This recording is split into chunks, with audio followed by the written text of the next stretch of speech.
आप देख रहे हैं जौहर झारखंड, आपके साथ मैं हूं शिप्रा झा। बुलेटिन की शुरुआत इस वक्त की बड़ी खबर के साथ करेंगे। झारखंड बीजेपी की अहम बैठक हो रही है विधानसभा चुनाव को लेकर। इसमें तैयारी और चुनाव प्रभारी शिवराज सिंह चौहान के साथ ही इस बैठक में चुनाव के सह प्रभारी हेमंत बिस्वा शर्मा भी मौजूद रहे। बाबूलाल मरांडी समेत कई दिग्गज इस बैठक में शामिल हुए। संगठन को मजबूत करने पर फोकस किया गया। लोकसभा चुनाव में हारी हुई ट्राइबल सीटों पर भी मंथन किया गया है। तो इस वक्त की बड़ी खबर आपको बता रहे हैं, बीजेपी झारखंड में आगामी विधानसभा चुनाव को लेकर अभी से ही रणनीति बनाने की तैयारी में है और ऐसे में ये अहम बैठक हुई। इस बैठक में कौन कौन शामिल हुआ वो हम आपको बता रहे हैं, जिसमें चुनाव प्रभारी शिवराज सिंह चौहान, सह प्रभारी हेमंत बिस्वा शर्मा के साथ साथ बीजेपी के झारखंड के वरिष्ठ नेता इसमें शामिल रहे, जिसमें बाबूलाल मरांडी मौजूद थे। और लोकसभा चुनाव में जो ट्राइबल सीटों पर हार मिली है उसकी भी समीक्षा की गई। और ये तस्वीर हम आपको दिखा रहे हैं उस वक्त की जब बैठक में शामिल होने के लिए सभी लोग पहुंच रहे थे। आपको बता दें ये बैठक काफी अहम मानी जा रही है, क्योंकि विधानसभा चुनाव में किस तरीके से पार्टी आगे बढ़ेगी, किस रणनीति और किन मुद्दों को लेकर जनता के बीच जाना, इन सब चीजों पर चर्चा एक एक करके होता हुआ ये तस्वीर आप देखिए बैठक के अंदर की। आपको निशिकांत दुबे नजर आ रहे होंगे, सांसद निशिकांत दुबे के साथ साथ यहां पर बीजेपी के झारखंड के वरिष्ठ नेता मौजूद हैं। बाबूलाल मरांडी, अमर बाउरी की मौजूदगी थी और इस बैठक में रणनीति पर मंथन हुआ कि आगामी विधानसभा चुनाव में किस तरीके से पार्टी चुनावी अभियान में जुटने वाली है, संगठन को किस तरीके से मजबूत करना है और खास तौर पर इस बार झारखंड में हुए लोकसभा चुनाव के दरमियान जिन ट्राइबल सीटों पर हार मिली है, जिन आदिवासी इलाके में हार मिली है, वहां क्या रणनीति बनाई जाए उस पर भी मंथन इस बैठक में किया गया है। तो बैठक काफी अहम और इस बैठक में आगामी विधानसभा चुनाव की तैयारियों पर चर्चा। और इसके साथ ही आपको बता दें कि इस बैठक में कई सारे टिप्स भी झारखंड बीजेपी के नेताओं को दी गई है, जिसे कार्यकर्ताओं तक पहुंचाना है। और जैसे कि आपको पता है कि हर चुनाव से पहले बीजेपी पहले से ही तैयारी में जुट जाती है, उसी तरह इस बार भी झारखंड विधानसभा चुनाव की तैयारी में बीजेपी ने अभी से ही कमर कसनी शुरू कर दी है। और इसीलिए सबसे पहले बीजेपी की तरफ से झारखंड के चुनाव प्रभारी का ऐलान किया गया था। आपको याद होगा मध्य प्रदेश के पूर्व सीएम शिवराज सिंह चौहान को चुनाव प्रभारी झारखंड का बनाया गया है।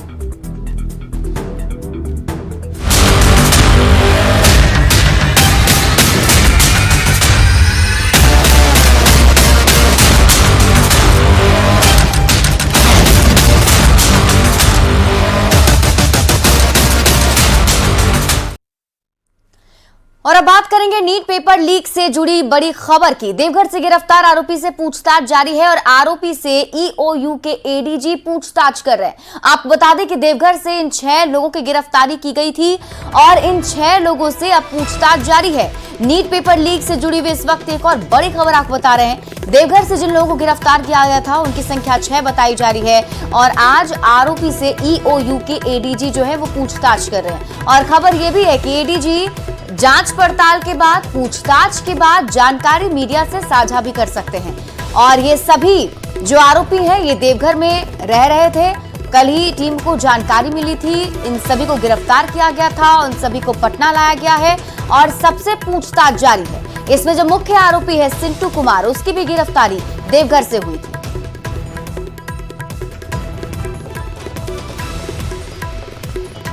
और ईओयू की जांच में खुलासा हुआ है कि हजारीबाग से ही नीट का पेपर लीक हुआ था। सूत्रों की माने तो हजारीबाग में ओएसिस स्कूल से पेपर लीक किया गया है। ऐसे में पुलिस ने जांच करते हुए जिले में बनाए गए अलग अलग परीक्षा केंद्रों पर पहुंचकर छानबीन की है और इस दौरान परीक्षा केंद्र पर मौजूद शिक्षक, प्रिंसिपल और दूसरे कर्मचारियों से भी पूछताछ की गई। हजारीबाग के लोहसिंगना थाना क्षेत्र के संदिग्ध परीक्षा केंद्र ओएसिस स्कूल से भी जांच हुई है। इस पर और अधिक जानकारी दे रहे हैं न्यूज़ 18 संवाददाता Sushant Soni.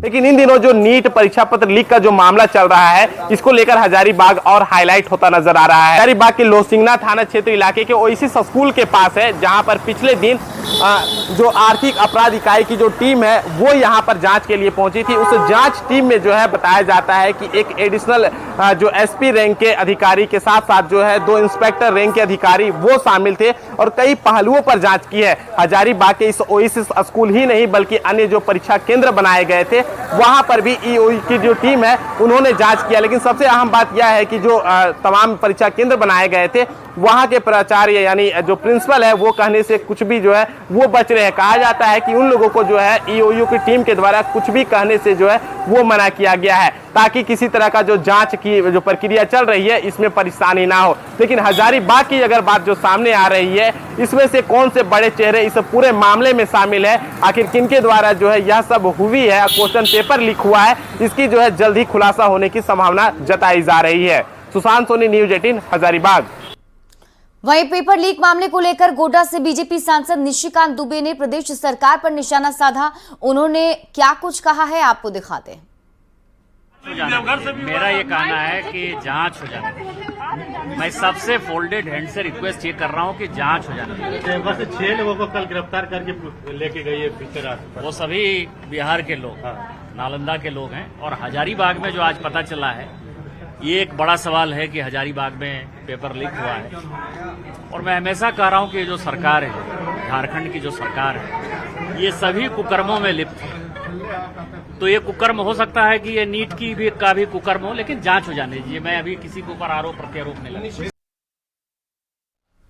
NEET paper leak मामले में सख्ती बरती जा रही है। केंद्र सरकार इसको लेकर कई कड़े कदम भी उठा रही है।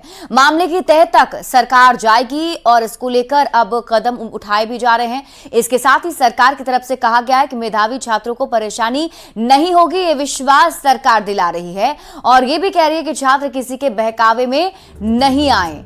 तो बड़ी खबर आपको बता दें, नीट पेपर लीक मामले में केंद्र सरकार भी काफी सख्त है।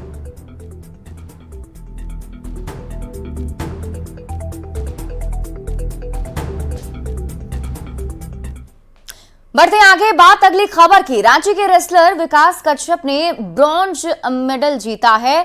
अंडर 17 एशियन कुश्ती चैंपियनशिप में भारत को उन्होंने ब्रॉन्ज दिलाया है। कोरिया के रेसलर को 8-0 से हराकर उन्होंने जीत हासिल की है। प्रथम चरण में जापान के रेसलर को 12-4 से हराया था। सेमीफाइनल में ईरान के रेसलर से उन्हें हार मिली और चैंपियनशिप में 20 से ज्यादा देश शामिल हो रहे हैं, जिसमें झारखंड का यहां परचम लहराते हुए नजर आ रहे हैं। देश का परचम लहराया है इन्होंने। और जॉर्डन में एशियन कुश्ती चैंपियनशिप का आयोजन किया गया है। आपको बता दें, विकास के कोच बबलू झारखंड कुश्ती संघ ने भी शुभकामनाएं दी हैं।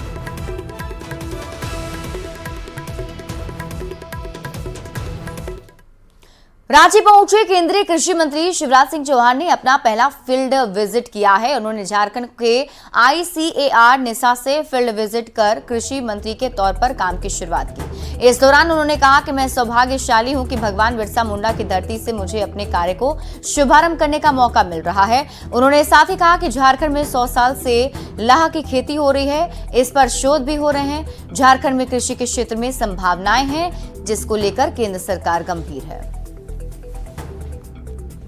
संभावनाएं, अपार संभावनाएं हैं। यहाँ परंपरागत खेती के अलावा फूलों की खेती, फलों की खेती, सब्जी खेती, औषधि खेती, कृषि वानिकी, पशुपालन, मधुमक्खी पालन, लाख का काम है। अनेकों प्रकार की संभावनाएं हैं। तो बड़ी सौभाग्य की बात है कि भारतीय कृषि अनुसंधान परिषद के लगभग 113 संस्थान हैं। उसमें से अगर पहली बार मंत्री बनने के बाद हमारे संस्थान में आए तो हमारे लिए इससे तो बड़ी सौभाग्य की बात कुछ हो नहीं सकता।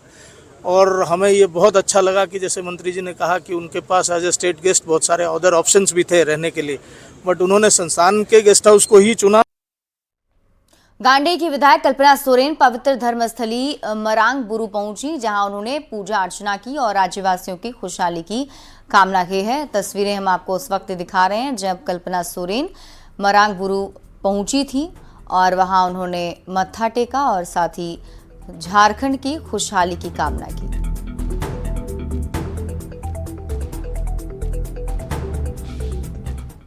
रामगढ़ और हजारीबाग को आपस में जोड़ने वाला दामोदर पुल जर्जर हो चुका है। पुल पर कई गड्ढे बन गए हैं, लोहे की छड़ें भी बाहर आ चुकी हैं। पुल से गुजरने वाले लोगों को अब हादसे का डर सताने लगा है। बता दें कि सीसीएल के कोयले का डिस्पैच इसी पुल से किया जाता है, लिहाजा भारी गाड़ियों की वजह से पुल की ये हालत हो गई है। वहीं हजारीबाग के सांसद मनीष जायसवाल ने जल्द ही पुल निर्माण का भरोसा दिया है। ये वो जो पुल है बहुत पहले से बना हुआ है और लगभग अगर कहें तो आप वो कंडम होने के पोजीशन पर है। सीसीएल ने राज्य सरकार को ऑफर किया है कि हम CSR के तहत राशि देने को तैयार हैं। राज्य सरकार ने कंसल्टेंट नियुक्त किया है। कंसल्टेंट ने जो उसका काम होता है सॉइल टेस्टिंग वगैरह का, इसकी शुरुआत कर दिया है। ये जो पुल है यहाँ से बहुत सारे बच्चियाँ कॉलेज की बुरगुंडा की ओर जाती है और इस यहाँ पे जितना भी ट्रांसपोर्टिंग है, रेलीगढ़ा आपका हुआ, गिद्दी हुआ, यहाँ पे मतलब पुल के ही जरिए मतलब कि सारा गाड़ी ट्रांसपोर्टिंग होता है। और इस पुल का जो स्थिति है बहुत जर्जर है। नीचे का पाया जो है वो सब कमज़ोर, काफ़ी कमज़ोर, पुराना पुल है, काफ़ी कमज़ोर हो चुका है। रांची में हाल के दिनों में पुलिस ने कई सेक्स रैकेट का भंडाफोड़ किया है। अलग अलग गिरोह को पकड़ने के बाद पुलिस ने सभी की कड़ियों को एक साथ जोड़ने की कोशिश की, जिससे चौंका देने वाला खुलासा हुआ। पुलिस के मुताबिक राजधानी में जो भी सेक्स रैकेट का काम हो रहा है उसे ऑपरेट पश्चिम बंगाल से किया जा रहा है। पुलिस ने बीते 1 महीने के अंदर 55 महिला और पुरुषों को गिरफ्तार किया। इन लोगों से पूछताछ में बंगाल की एक महिला का नाम सामने आया है जो कोलकाता में रहकर रांची में हो रहे रैकेट को ऑपरेट कर रही थी। फिलहाल पुलिस इन रैकेट्स के किंगपिन की तलाश में है। मेनली जो लड़कियां इसमें हैं शामिल, वो किसी पर्सनल प्रॉब्लम के चलते इसमें आई हैं और उसको एक्सप्लॉइट जो है वो बंगाल का कोई ग्रुप कर रहा है। बंगाल का किंगपिन कौन है उसका हम पता लगाने का प्रयास कर रहे हैं। वो लोग जो है वहाँ से लड़कियाँ भेजते हैं और फिर जो है ऑनलाइन बहुत सारा जो है मैनेजमेंट होता है। धनबाद जीटी रोड बरवा अड्डा के लोहार बरवा के पास देर रात हाईवा और कार की जोरदार टक्कर हो गई। इस भीषण सड़क हादसे में बेलगड़िया के 3 युवक की मौके पर ही मौत हो गई। हादसे के बाद बीजेपी नेता रागिनी सिंह ने मृतक के परिवार से मिलकर घटना पर दुख जताते हुए उन्हें हर संभव मदद का भरोसा दिया। इस दौरान रागिनी सिंह ने प्रशासन के ढीले रवैये पर भी सवाल उठाते हुए कहा कि प्रशासन अगर अपना काम करता तो दुर्घटना वाली गाड़ी को बरामद कर लिया जाता और उचित कार्रवाई होती। फिलहाल जिला प्रशासन ने मृतक के परिजन को 1 लाख रुपए का मुआवजा दिया है।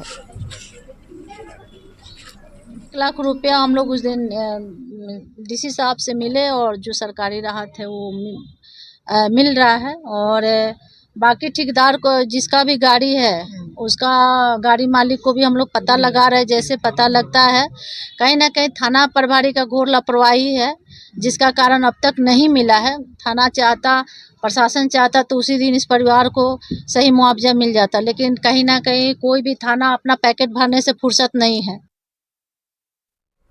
देवघर नगर निगम ने शहरी क्षेत्र को नशा मुक्त करने के लिए जागरूकता अभियान चलाया और मानव श्रृंखला बनाकर युवाओं को नशे से दूर रखने के लिए प्रेरित किया है। नगर आयुक्त योगेंद्र प्रसाद के नेतृत्व में मानव श्रृंखला के साथ देवघर नगर निगम से और टावर चौक तक रैली निकाली गई। नगर आयुक्त योगेंद्र प्रसाद ने कहा कि आजकल के युवा नशे की गिरफ्त में आ चुके हैं और ये देवघर में फैशन बन गया है।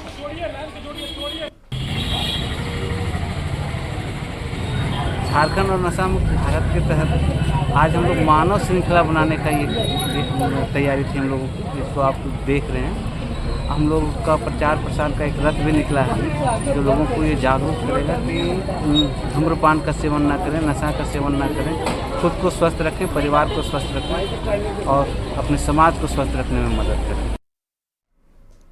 आपराधिक न्याय प्रणाली में सुधार की दिशा में एक ऐतिहासिक कदम उठाया गया। इसे देखते हुए 3 नए क्रिमिनल कानून भारतीय न्याय संहिता, भारतीय नागरिक सुरक्षा संहिता और भारतीय साक्ष्य अधिनियम को 1 जुलाई से लागू किया जाएगा। मामले पर रांची बार एसोसिएशन के सचिव संजय विद्रोही का कहना है कि 1 जुलाई से लागू होने वाले नए आपराधिक कानून अत्यंत महत्वपूर्ण हैं। आपराधिक कानूनों में आने वाले बदलाव का हमारे देश में न्याय प्रशासन पर दूरगामी प्रभाव पड़ेगा, लेकिन किसी भी केस के ट्रायल के समय कुछ दिक्कतों का भी सामना करना पड़ सकता है क्योंकि नए और पुराने कानून सभी एक साथ होंगे। ये 1 जुलाई से पूरे भारत में नई कानून लागू होगा जो क्रिमिनल मैटर से रिलेटेड होता है। सिविल मैटर से रिलेटेड सीपीसी में कोई भी बदलाव नहीं किया गया है। सीआरपीसी, आईपीसी और एविडेंस एक्ट में बदलाव करके नया कानून लाया गया है। आईपीसी में जो पहले 511 दफ़ाएँ होती थी उसको घटाकर 371 दफ़ा के करीब में कर दिया गया है और इसी तरह सीआरपीसी में भी अचूक बदलाव किया गया है। अब ये मोटो जो हमको लगता है सरकार के द्वारा ये जो बदलाव किया गया उसका मोटो एक ही हमको लगता है, जो बेसिक हमको लगता है कि जो तारीख पे तारीख, अगर वो जो पिक्चर देखते थे जिसमें तारीख पे तारीख का बहुत डायलॉग होता था वो बदल जाएगा। गिरिडीह के शिव बाबा नगरी झारखंड धाम की शिवगंगा मैली हो गई है, लेकिन श्रद्धालु इसी गंदे पानी में नहाने के लिए मजबूर हैं। साथ ही भीषण गर्मी से शिवगंगा का जलस्तर भी काफी नीचे चला गया है, जिसमें फिलहाल 2 फीट पानी और 3 फीट कीचड़ बचा हुआ है। इस पर और अधिक जानकारी दे रहे हैं न्यूज 18 संवाददाता एजाज अहमद। गिरिडीह जिले के विख्यात शिव नगरी झारखंड धाम स्थित शिवगंगा मैली हो चुकी है और इसी शिवगंगा में श्रद्धालु डुबकी लगाकर बाबा भोलेनाथ की पूजा अर्चना करने को विवश है। तस्वीरों में आप साफ देख सकते हैं ये शिवगंगा है और यह पूरी तरह गंदी हो चुकी है। तस्वीरों में आप साफ देख सकते हैं पानी है वो हरा हो चुका है और इस भीषण गर्मी के वजह से यहाँ पे मात्र अभी 2 फीट पानी बचा हुआ है और 3 फीट गाद कीचड़ यहाँ पे बचा हुआ है। हम लोगों ने कई बार प्रस्ताव डाला, लेकिन बोलते हम लोग बोलते हैं लेकिन करते हैं कुछ, आज तक कोई डिसाइड नहीं हुआ है। कई बार हमने प्रस्ताव डाला कि 4 डीप बोरिंग हो जाए शिवगंगा में, बढ़िया से जल स्तर बढ़ जाए, बहता हुआ जल जाए, भक्तों को स्नान करने में सुविधा हो, लेकिन ये सब शब्द पर हमारी सरकार भी ध्यान नहीं दे रही है। फिर शिकायतें आती है सरकार से। हम लोगों की एक ही मांग है कि तालाब का सफाई हो, थोड़ा यहाँ विकास हो और आने वाले श्रद्धालुओं के लिए अच्छा लगे और तालाब सफा हो, सब तरह से सिस्टम में ढंग से।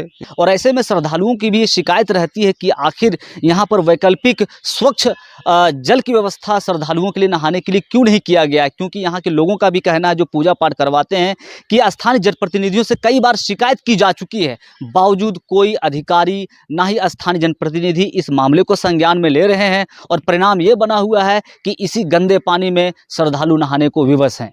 गिरिडीह से न्यूज 18 के लिए मैं एजाज अहमद। रामगढ़ नगर परिषद के चैनगड्डा में मंडा पूजा मेला का आयोजन किया गया, जिसमें हजारों की संख्या में श्रद्धालु और ग्रामीणों की भीड़ जुटी। ग्रामीण मंडा पूजा की सदियों पुरानी धार्मिक परंपरा, धरोहर और संस्कृति को संरक्षित रखने के लिए पूरी आस्था और जी जान से जुटे हैं। रामगढ़ से और अधिक जानकारी दे रहे हैं न्यूज 18 संवाददाता जावेद खान।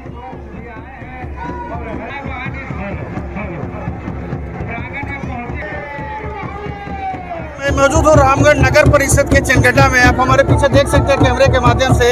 दरअसल यहाँ मंडा पूजा मनाया जा रहा है, जिसमें हजारों की संख्या में शिव भक्त जुटे हुए हैं और फिलहाल यहाँ पर फुलकुंदी का देख सकते हैं, यहाँ पर चल रहा है धार्मिक प्रक्रिया। जो दहकते अंगारे पर यहाँ पर शिव भक्त जो है वो दहकते अंगारे पर चल करके यहाँ पर अपनी शिव भक्ति का परिचय देते हैं। इसका मायने है कि भगवान भोलेनाथ का आराधना से खुश करके लोग जो है वहाँ पर सबसे पहले फुलकुंदी जो होती है वो हाथ में उठा के सब भोलेनाथ के स्थान पर चढ़ाया जाता है। उसके बाद फिर भक्तगण उस फुलकुंदी में प्रवेश करते हैं। हमारे गांव में प्राचीन समय से मंडा महापर्व होते आ रहा है और हम सभी मनाते आ रहे हैं। यह हमारे अनुष्ठान, हमारे सच्चे आस्था का प्रतीक है मंडा महापर्व, जिसमें शिव भक्त यहाँ पे 3 दिनों से उपवास करते हैं। एक दिन तो पूरा निर्जल उपवास करते हैं, उसके बाद दहकते हुए अंगारे में चल करके आस्था का परीक्षा देते हैं। मंडा देखने के लिए आए हैं, साल भर में मतलब एक ही बार आता है। बहुत ही अच्छा लगता है यहाँ पे और पूरा भीड़ भड़ाका रहता है और ये हम लोग का पुराना संस्कृति है मंडा का त्योहार। देखा अभी कि किस तरह से मंडा में शिव भक्त अपनी शिव भक्ति का परिचय दे रहे हैं और ये मंडा जो है सदियों से ये परंपरा जो है यहाँ के ग्रामीण मनाते आ रहे हैं। जो खा सके जावेद खान, न्यूज 18 रामगढ़। झारखंड सरकार पशुपालकों को कई तरह की योजनाओं से लाभान्वित कर रही है, जिसमें से एक है बकरी पालन। गढ़वा में 600 लाभुकों के बीच बकरी वितरण किया गया, जिससे इनकी आय दोगुनी हो सके। पशुपालन विभाग ने मुख्यमंत्री पशुधन विकास योजना के तहत बकरी वितरण किया है। इसे लेकर पशुपालकों ने कहा कि इस योजना से हम लोगों का भरण पोषण हो रहा है। साथ ही विभाग के अधिकारी विद्यासागर प्रसाद ने बताया कि योजना पशुपालकों के लिए है। इस योजना के तहत गाय, मुर्गी और बकरी के यूनिट बांटे जा रहे हैं। कि बकरी है, अधिक जनसंख्या बढ़ाएगा होगा, लाभ है, लाभ है, हाँ लाभ है। और जमशेदपुर से आपको इस वक्त की बड़ी खबर बता दें, गोलमुरी पुलिस ने बड़ी कार्रवाई की है। 6 साइबर अपराधी को गिरफ्तार किया गया है। विदेशियों को ये सभी साइबर अपराधी निशाना बनाया करते थे। झारखंड के डीजीपी को भी ठगने की इन्होंने कोशिश की थी, जिनकी गिरफ्तारी हो गई है। जमशेदपुर से इस वक्त की बड़ी खबर, गोलमुरी पुलिस ने बड़ी कार्रवाई करते हुए 6 साइबर अपराधियों को गिरफ्तार कर लिया है। बताया जा रहा है कि ये सभी साइबर अपराधी विदेशियों को निशाना बनाते थे और उनकी हिम्मत देखिए, झारखंड के डीजीपी को भी ठगने की कोशिश की थी।